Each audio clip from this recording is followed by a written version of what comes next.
So we are here. It is the 1970s in the story that we're telling for the shampoo deep dive. You get it. Follow me down this path, won't you? It is the 1970s, and cosmetics are all the rage. They kicked off in, the 30s, and they got bigger in the 40s and 50s, and in the 70s, they had their new heyday. We're talking cosmetics of all kinds, right? There's a different serum for your face, there's a different cold cream at night, there's a different makeup, there's a different lipstick. There are 5 million bajillion different types of shampoos and also conditioners, because with the invention of shampoo also came the invention of conditioners not long after, because everyone was experiencing dry hair. Weird. As well as hair products that you could use. So hairspray, obviously, that had been around for a good 20 or 30 years at this point, but also different types of oils and waxes and serums and all of the things that you could possibly use for your hair, stuff to make it curl, stuff to make it straight, all of the heat products, all at your disposal. You could just order them in your little catalog from your local JCPenney's or Sears or, whatever existed back then. And you could give yourself the Farrah Fawcett. You could give yourself the not Farrah Fawcett. She was a person in the 70s, right? And all of the companies that were making all of these products were marketing them accordingly to really come after every woman's insecurities and or desire to look like insert famous movie star here. Now, of course, this is nothing new. Marketing has always fed into our insecurities and our desire to be something different than what we are in an attempt to make us feel uncomfortable in our own skin. But when it comes to shampoo, the 1970s really did kick off, I think, what we are fighting against today in the hair cleansing world. And that is really what we are going to be focusing on with this section of the shampoo deep dive. And I will tell you more about the awesome 70s in just a minute. But before I do, hello, I am Mrs. Soap and Clay. Let's make stuff.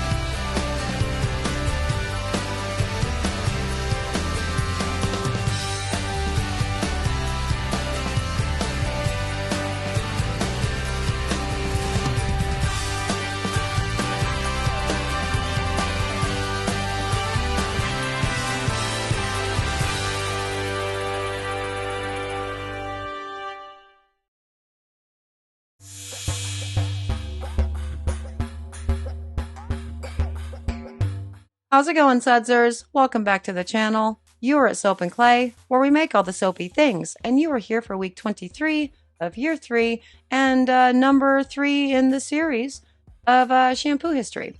And yeah, as I said, we are focusing basically on the 70s to today in the world of hair cleansing. And the reason why I decided to end yesterday's video at the 70s is because it was realistically during the 70s when there became a trend both in marketing, so therefore a cultural shift toward daily hair washing. And as we talked about in yesterday's video, the hair washing, when it came to the detergent shampoos or whatever, immediately started coming with its own set of consequences, right? Because the synthetic detergents, they were essentially being tested as they went. And as our knowledge base expanded, we would learn that, well, maybe the sulfate is not good for the hair or the skin or the body in general. But realistically, it still wasn't that big of a deal for most consumers because they still were not doing daily hair washing. So not a lot of damage was occurring. When it came to the 70s, though, if the cultural norm was to have this really thick, gorgeous, shiny head of hair, completely straight hair with a little flip at the bottom, right? Or the blowout like the Farrah Fawcett and the Charlie's Angels girls, or whatever. In order to achieve that, we're using daily hair straightening products, so irons, and then curlers at the bottom, right? Lots of heat, and then lots of products to sort of keep everything exactly the way that they wanted. And as a result, they were finding that their hair was dirtier. than it had ever been before. And so the marketing really did shift at that point to daily hair washing to combat all of that. And now in 2023, and realistically for the last decade or so, we've started to really push back on this idea of daily hair washing because it turns out is not actually good for your hair by any stretch of the imagination in most cases. And there are a lot of theories as to why that is. And the research out there regarding that is very interesting on both sides. If you think about whether or not daily hair washing is bad or good, there are studies out there to essentially back up either position, which I find kind of cool. But just looking at this as a historical perspective, you go, centuries of people only washing their hair at most, maybe once a week, right? To the more extreme of once a month or once every several months, and instead using things like powders or oils or whatnot to keep everything under control, to daily hair washing that really did become the norm in the 1970s. Also combine that with other issues that started to crop up more frequently as well, right? So dandruff, so dry hair, so dry scalp, so hair loss. I think the daily hair washing had a role to play in that. And so that's realistically what we're going to talk about in today's video. I don't know, pouring something, right? Today? I don't know. Let's go to the video and we can see what I'm pouring and we can talk about the history of shampoos in the 1970s, to now. There.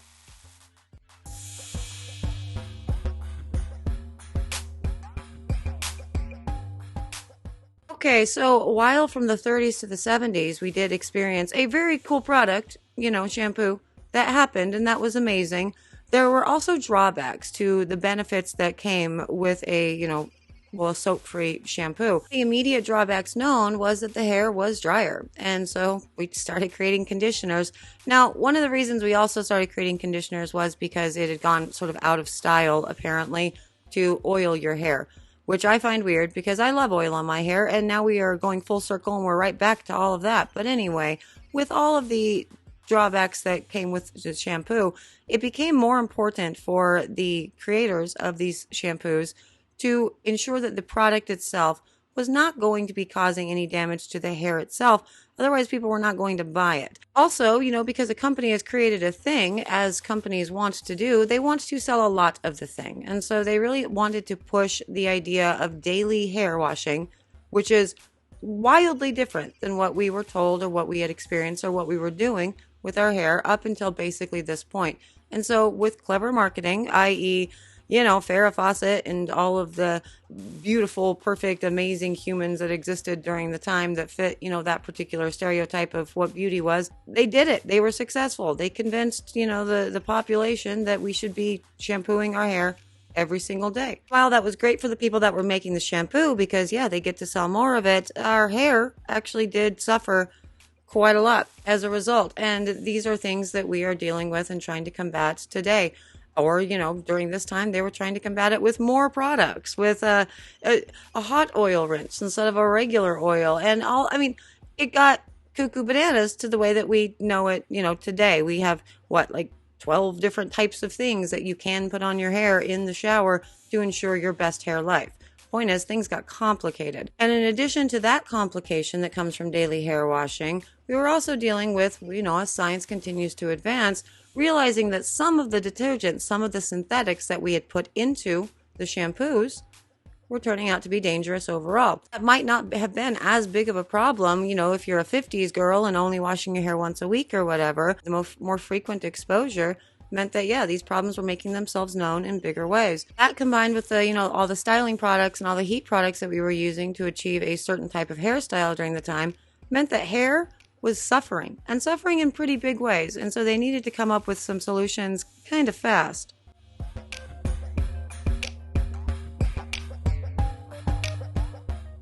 The biggest takeaways and the biggest really breakthroughs within shampoo in the 70s and 80s were really twofold. So it was the introduction of suspended polymers and suspended silicones into our shampoos, and those came with a whole lot of benefits, but also a whole lot of drawbacks. Now, suspended polymers, very important for shampoos because they are actually good for improving the overall texture of the hair, as well as the performance overall of the product. because of the viscosity.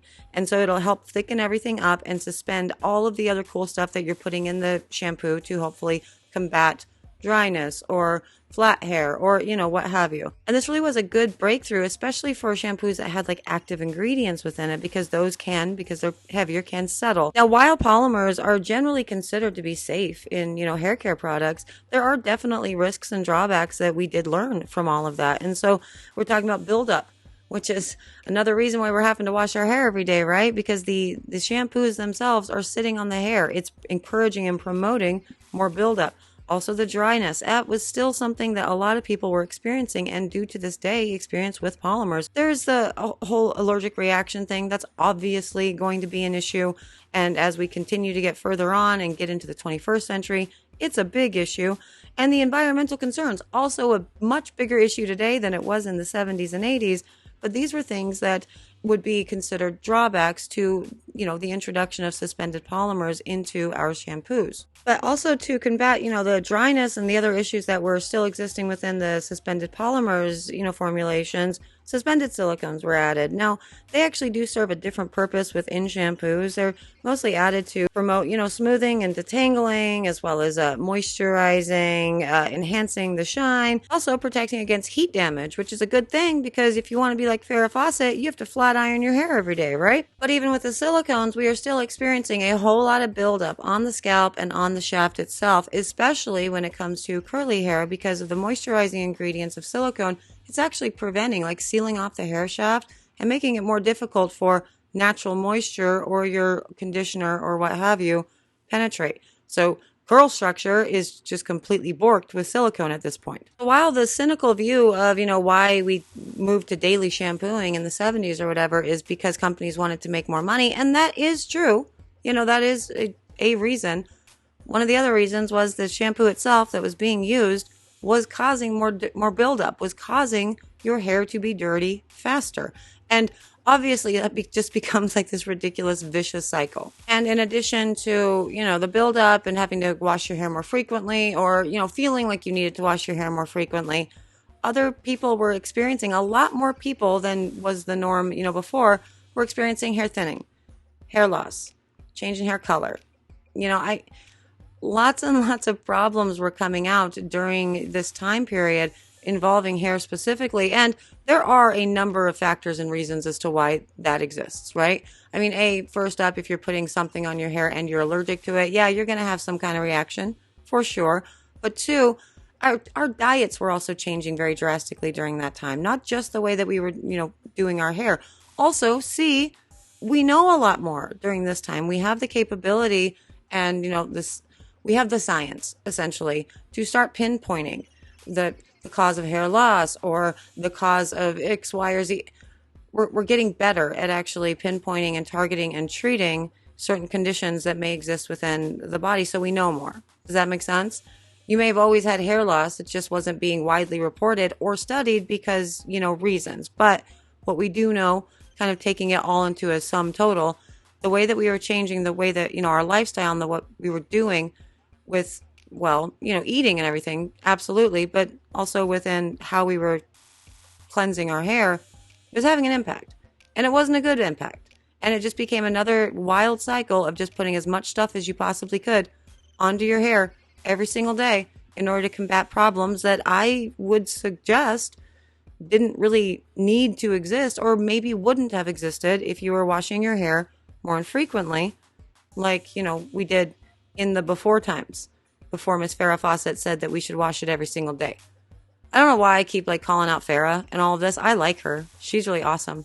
That was just the very first, ad that I found in regards to all this. So that's it. Farrah's great. We love the Charlie's Angels, for sure.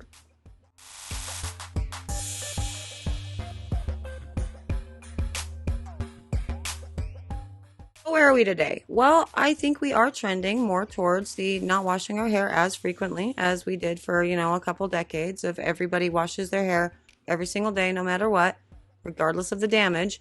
And we are also, because, when we know better, we do better with scientific advances and actually making all these connections with the sustainability of an ingredient or, something like petroleum-based products, for example.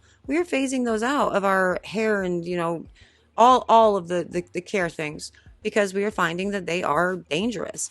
And we are at a place now where we're being thoughtful with the application of our science, which is very good. And so there are a ton of really great shampoos on the market, non-soap shampoos that exist on the market that are, they're sustainable and they're biodegradable and they're good actually for your hair, and you're going to be experiencing a whole lot less problems.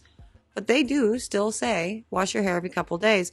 I do believe, in case you haven't figured that out by the end of, this third video in all of this, that has a lot to do with it. Overstressing our hair with frequent washings is not going to really solve any of the problems. And I really do hope that you understand that this is no stretch of the imagination is this me advocating for like the no poo method or, whatever.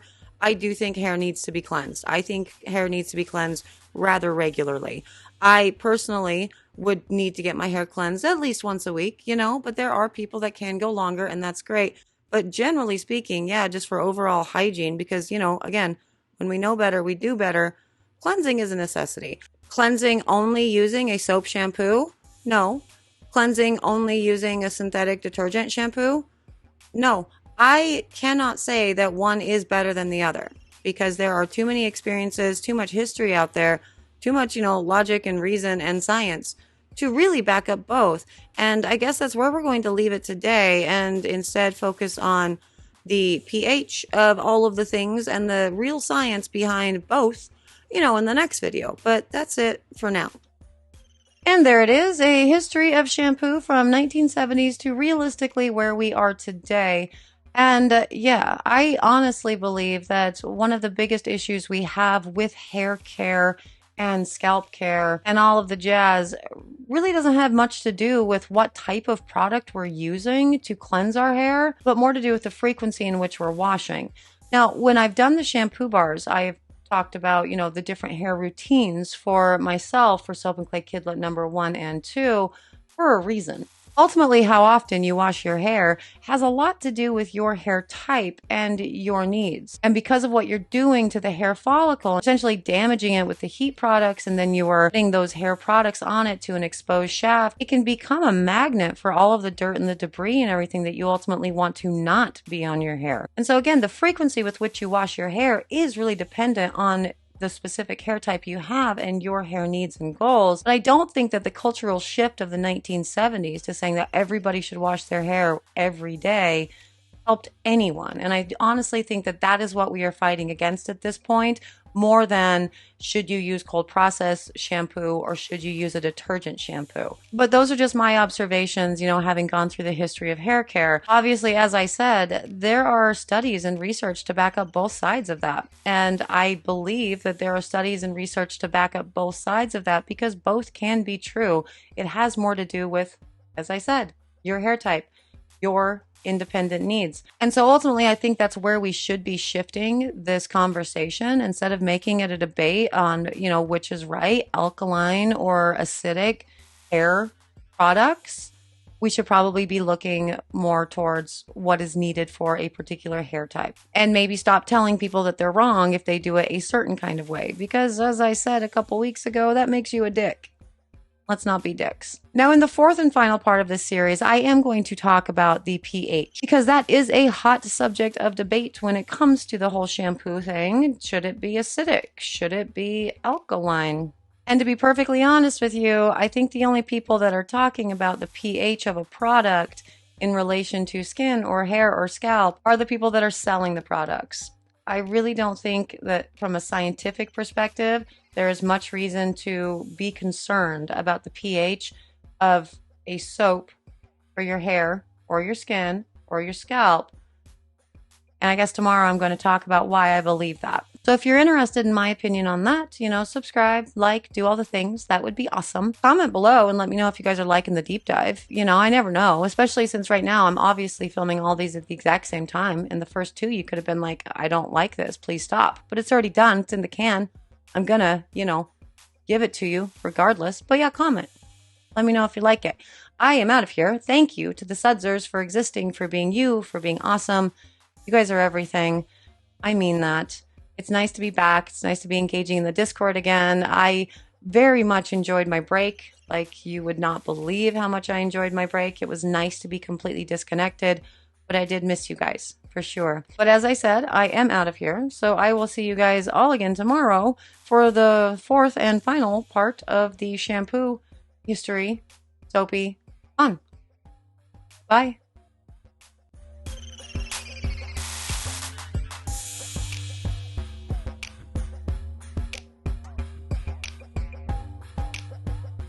Ultimately, the frequency with which you watch your, ultimately the frequency with which ultimately the frequency with which you wash your hair. Wow.